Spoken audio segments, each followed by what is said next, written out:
Hello बच्चों, आज हम करने जा रहे हैं क्लास 7th का chapter 6 that is physical and chemical changes.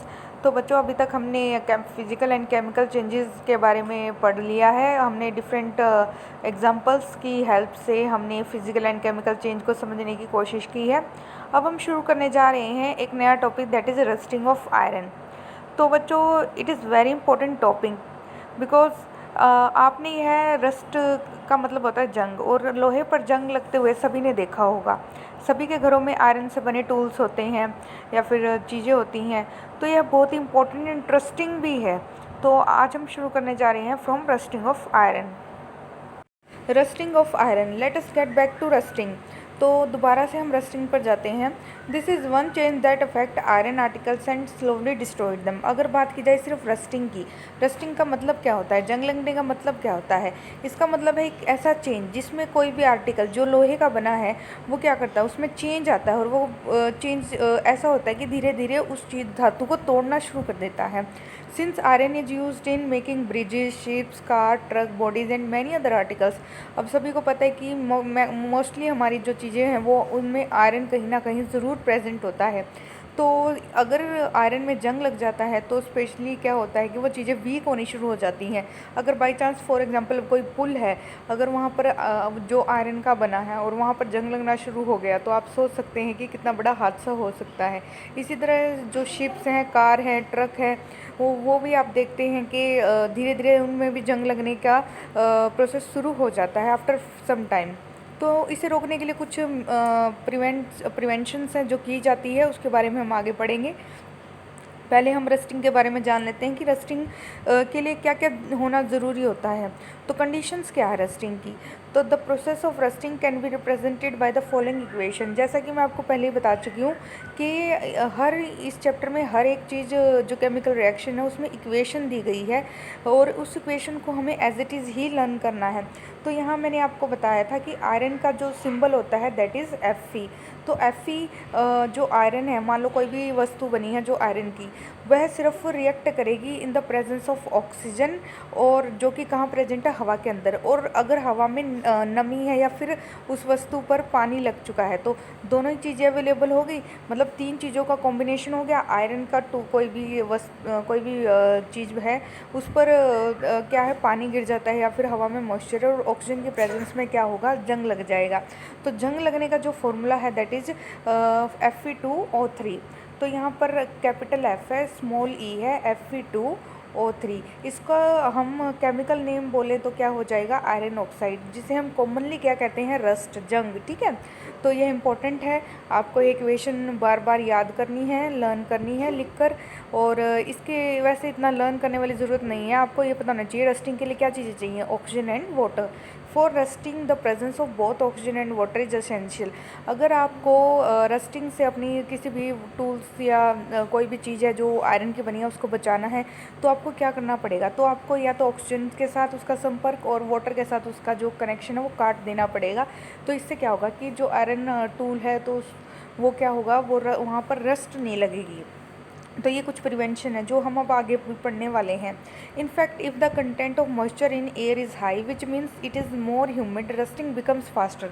तो इसीलिए कहा गया है कि कहते हैं कि जब हवा में मॉइस्चर ज़्यादा हो जाता है तो क्या होता है कि जंग लगना ज़्यादा जल्दी हमें देखने को मिलता है, और यह कंडीशन हमें सिर्फ बारिश के दिनों में देखने को मिलती है ड्यूरिंग रेनी सीज़न।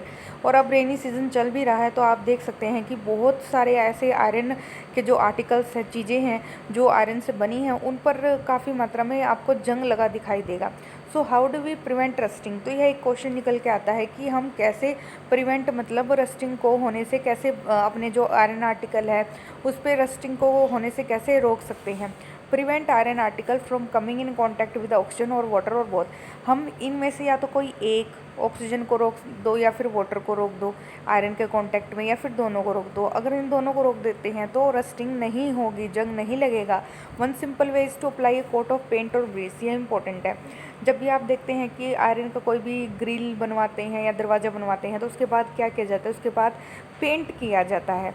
और कोई भी मशीन है जो लोहे की बनी है उसको ग्रीस किया जाता है, ताकि क्या होगा कि अगर ग्रीस करेंगे तो जंग लगने के चांसेस बिल्कुल ही कम होंगे। In fact this coat should be applied regularly to prevent rusting. तो आपने यह देखा ही होगा घरों में एक टाइम पीरियड के बाद आप देखते हैं पेंट का काम होता रहता है। पेंट क्या करता है कि आयरन आर्टिकल्स में रस्टिंग को प्रिवेंट करता है, रोकता है। Another way is to deposit a layer of metal like chromium और जिंक ऑन आयरन। तो एक दूसरा तरीका है कि हम आयरन के ऊपर एक अलग से परत चढ़ा दें, या तो वो क्रोमियम की बनी हो या फिर वो जिंक की बनी हो। जिंक और क्रोमियम भी क्या है, धातु, ठीक है। The process of depositing a layer of zinc on iron is called galvanisation. तो यह प्रक्रिया जिसमें हम आयरन के ऊपर एक एक्स्ट्रा कवरिंग चढ़ा देते हैं, और स्पेशली किस चीज़ की बनी होती है, जिंक की, तो उस प्रोसेस को हम क्या कहते हैं, गैल्वेनाइजेशन, जो कि बहुत इंपॉर्टेंट टर्म भी है। तो बच्चों गैल्वेनाइजेशन के बारे में आपने एक नई टर्म निकल के आई है जो कि बहुत इंपॉर्टेंट भी है। The iron pipes we use in our homes to carry water are galvanised to prevent rusting. जो लोहे की पाइप हमारे घरों में लगी होती है, जो पानी लेकर आती है, उसमें बेसिकली किसकी कोटिंग की जाती है, उसमें जिंक की कोटिंग की जाती है। तो इस तरह से कह सकते हैं कि गैल्वेनाइजेशन क्या करती है, रस्टिंग को होने से रोकती है। Now come to this blue box, a protective shield. You must have heard of the ozone layer in our atmosphere. सभी बच्चों ने ओजोन के बारे में ज़रूर पढ़ा होगा कि ओजोन का फॉर्मूला क्या आता है, O3। तो ऑक्सीजन का क्या फॉर्मूला आता है, O2। तो O2 ऑक्सीजन है, अगर उसमें एक और O ऐड हो जाए, ऑक्सीजन का जो मोलिक्यूल ऐड हो जाए तो क्या बन जाएगा, O3। तो ओजोन लेयर क्या है, एटमॉस्फेयर में बिल्कुल हमारे प्रेजेंट होती है। It protect us from the harmful ultraviolet radiations, जिसे हम यूवी रेडिएशंस भी कहते हैं। ये जो पैराबैंगनी किरणें होती हैं, ये अल्ट्रावायलेट रेडिएशन अगर धरती पर आ जाए तो बहुत ही नुकसानदेह होती हैं। Ozone absorb this radiation. और ओजोन क्या करती है, ओजोन इस यूवी रेडिएशन को जो सूरज की किरणों के साथ आ रही है उसको एब्जॉर्ब कर लेती है और धरती तक पहुँचने नहीं देती, और इस तरह से यूवी रेडिएशन का संपर्क हमसे टूट जाता है। Oxygen is different from ozone. जैसे कि मैं आपको पहले बता चुकी हूँ, ओजोन और ऑक्सीजन में बहुत ही डिफरेंस है। ओजोन का फॉर्मूला होता है O3, जबकि ऑक्सीजन का फॉर्मूला होता है O2। ऑक्सीजन को हम हमारे सांस लेने के लिए ऑक्सीजन बहुत ज़रूरी है, लेकिन ओजोन एक जहरीली गैस है। अगर यह प्रेजेंट हो तो हम मर जाएंगे, क्योंकि ये बहुत ही जहरीली होती है। तो देखो बच्चों, एक ऑक्सीजन मॉलिक्यूल से कितना डिफरेंस आ गया। Can we call the breaking down of ozone a chemical change? क्या हम ओजोन को टूटने को एक केमिकल चेंज कह सकते हैं? If ultra violet radiation were not absorb by ozone, it would reach the earth surface and cause harm to us and other life forms.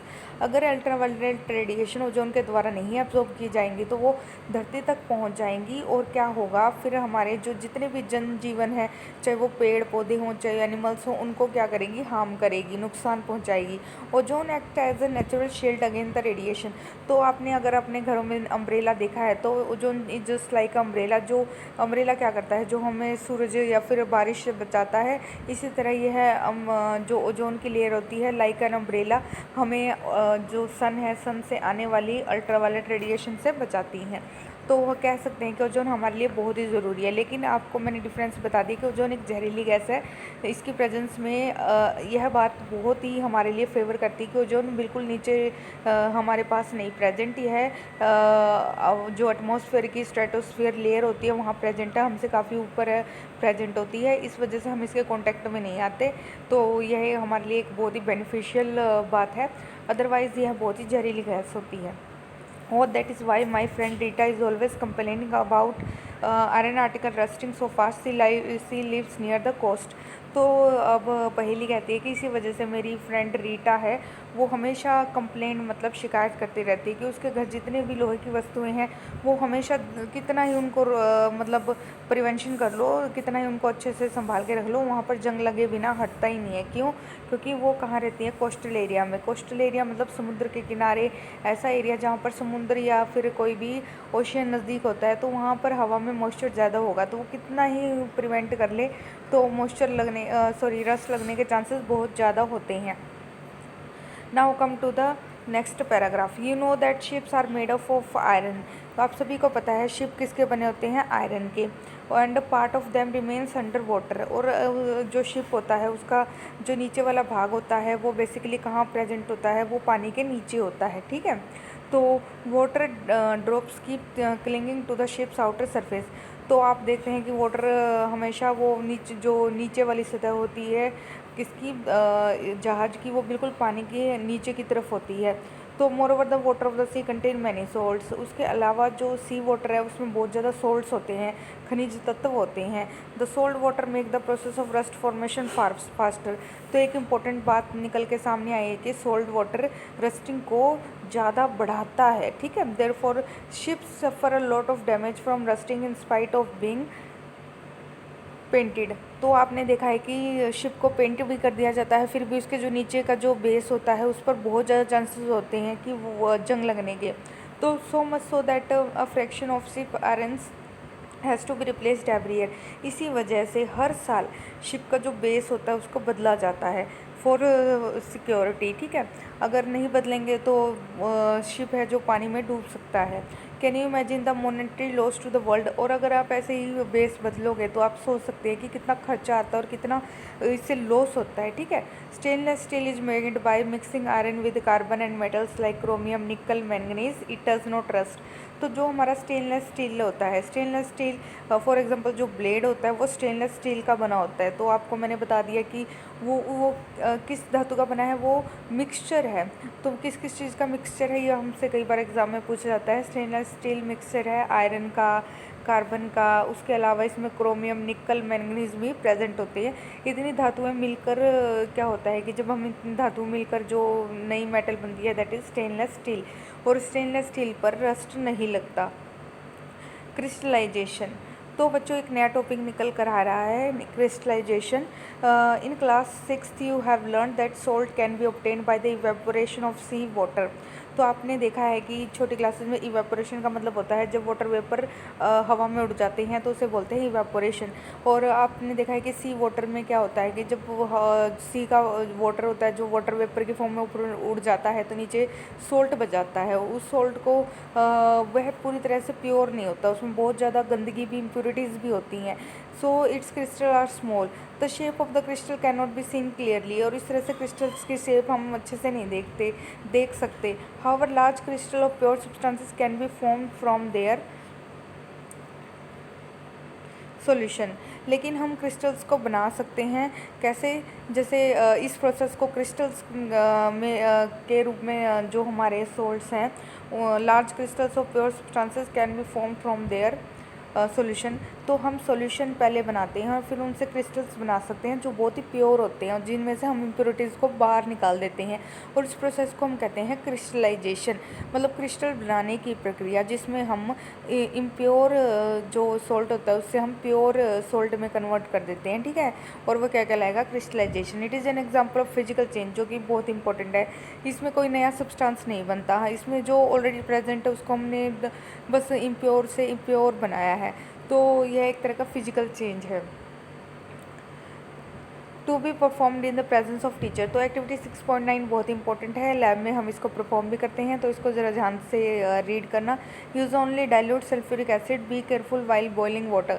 तो यहाँ पर बताया गया है कि कंसनट्रेटेड सल्फ्यूरिक एसिड का यूज़ नहीं करना, हमने किसका यूज़ करना है, डाइल्यूट, मतलब हमने जो एसिड की मात्रा को, उसकी कंसनट्रेशन को कम कर दिया है बाय एडिंग वाटर, और ऐसे एसिड को हम बोलते हैं डाइल्यूट, ठीक है। Take a cup full of water in a beaker and add a few drops of dilute sulphuric acid. तो आपने क्या करना है, आपने एक बिकर लेना है, उसमें कुछ वाटर लेना है और क्या ऐड करना है, बहुत बच्चे भूल जाते हैं, उसमें ऐड करना बहुत ज़रूरी है डाइल्यूट सल्फ्यूरिक एसिड। तो ड्रॉपर की मदद से उसमें आपने ऐड करनी है डाइल्यूट सल्फ्यूरिक एसिड। अब इसको हमने नीचे बर्नर के ऊपर रखना है और यहाँ पर हीट देनी है, ठीक है। When it start boiling, copper sulphate powder slowly while steering continuously. तो इसमें हमने कॉपर सल्फेट पाउडर डालना है जो कि ब्लू कलर का होता है। हमेशा याद रखना कॉपर सल्फेट कैसा कलर का होता है, ब्लू कलर का। इसका फॉर्मूला क्या है, SCuSO4, जो कि हम ऑलरेडी पहले पढ़ भी चुके हैं। तो इस तरह से हमने बीकर के अंदर पानी लिया, पानी के अंदर हमने डाइल्यूट सल्फ्यूरिक एसिड डाला, फिर उसमें कॉपर सल्फेट डाला और हीट किया। हीट आपने कंटिन्यू उसको स्टीयर करते रहना है, मतलब उसको हिलाते रहना है। Continue adding copper sulphate powder till no more powder can dissolve. आपने पाउडर तब तक ऐड करना है जब तक उसमें और पाउडर डिज़ोल्व होना ना बंद हो जाए। अब उसको फ़िल्टर कर लेना है। फ़िल्टर आपको सभी को पता है कि फ़नल होती है, फ़नल में हम फ़िल्टर पेपर रखते हैं और यहाँ से जो हमारा सोल्यूशन है उसको निकालते हैं। तो फ़िल्टर करने के बाद क्या होता है, उसको ठंडा रखने, जो भी सोल्यूशन हमें मिला है उसको ठंडा होने के लिए रख दिया जाता है।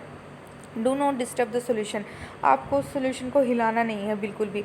जैसे ही वो ठंडा होता है आपको छोटे छोटे क्रिस्टल्स दिखाई देते हैं। तो ये हम देख सकते हैं कि कॉपर सल्फेट जो पाउडर फॉर्म में था उसको हमने क्या बना दिया, क्रिस्टल्स फॉर्म में। तो इस तरह से इस प्रोसेस को क्या कहा जाता है, क्रिस्टलाइजेशन। तो यहाँ पर आपको बीकर में क्रिस्टल कॉपर सल्फेट दिखाया गया है, फिर नीचे आपको दिखाई दे रहे हैं यहाँ पे क्रिस्टल्स। तो crystals of copper sulfate. You have learned about physical and chemical changes. Try to identify changes that you observe around you as physical or chemical changes.